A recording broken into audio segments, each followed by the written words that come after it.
nañ fi ñu jëm ñun tàndu suñu de ba tombé ci nguur dañoo togg projet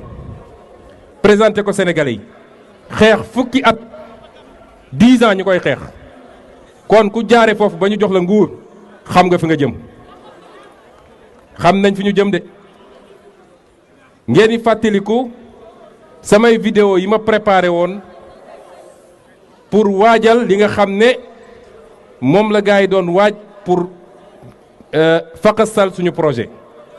dama grand maître politique du monde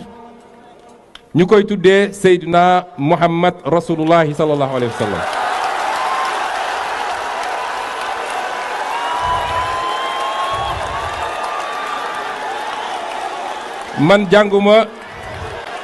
man jànguma Machiavel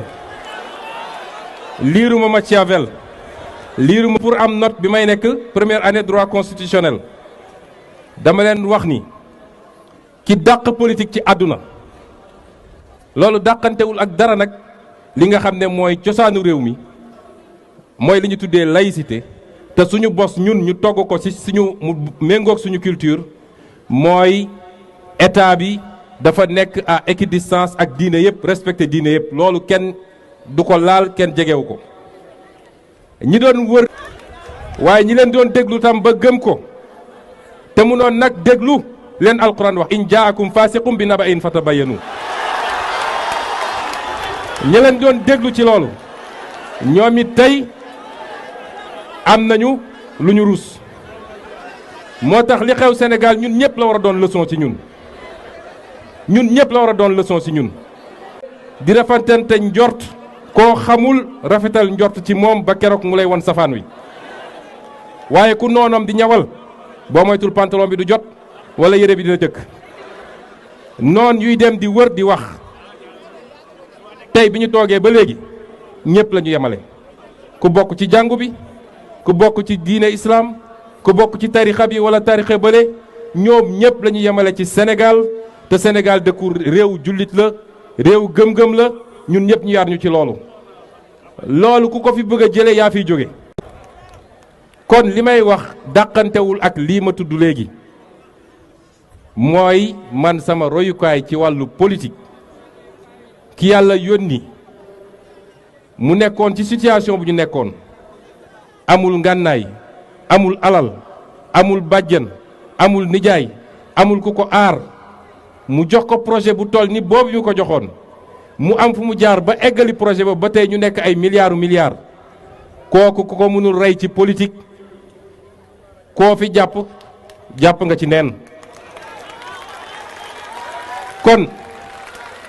fàttaliku leen ci vidéo boobu lan laa leen waxoon dama leen ne door nañu mu tombeek jamono ji bi mu nekkoon Makka moom ak li mu fa dund ñu jóge ci wàllu Makka gàddaay nañu yegg si Madina may leen jamono bi may doon def vidéo bi ñu ngi doon dëgmal Hudaybiya ñi jàng xam nañu Hudaybiya ak lañ fa signé ci pacte ak noonu nu mu mayee yonent bi alayhi salaam fukki at yoo xam ne ci la tabax ndëgërlaay gi nga xam ne moo ko may keroog bi muy jublu ci Makka fatu Makka bi mu am guerre amu fa xeex amu fa parce que ma nga jiite woon 10 000 personnes mu wuteeg bi muy am 313 personnes keroog ci Badar mais leen bu ñu jógee ci boobu te dinañ ci gagné bu soobee yàlla def nañu Hudaybiya am nañu ko yëg am nañu ko yëgul teg ko ci xam-xam ak xel jóge ci Hudaybiya ñëw ci fathu Makka mooy élection bi ñu weesu yàlla jox ñu ci ndam bu leer nañ ñu ko ciy sant bu baax kon ci ban étape la ñu toll fi mu toll nii mooy gannaaw fathu Makka naka la yonent bi alayhi salaatu salaam yore woon mbir mi ak naka la doxalee mbir yi li may wax nii waxuma ko ci wàllu spiritualité maa ngi koy wax ci wàllu woo xam ne wàllu àdduna la ndax yonent bi alayhi salaam du julleek woor kese de waaw dafa amoon dimension temporelle ci dimension temporelle boobu laay wax nga xam ne même occidentaux yi dañuy dem di jàng ci moom dimension temporelle boobu naka la ko yore woon moo tax suñu gaay yi jàngal nañ leen naka la ñuy defee politique jàngal nañ leen l'art de gagner en ayant raison sans pour autant leur avoir permis de développer leur art de gagner sans avoir raison.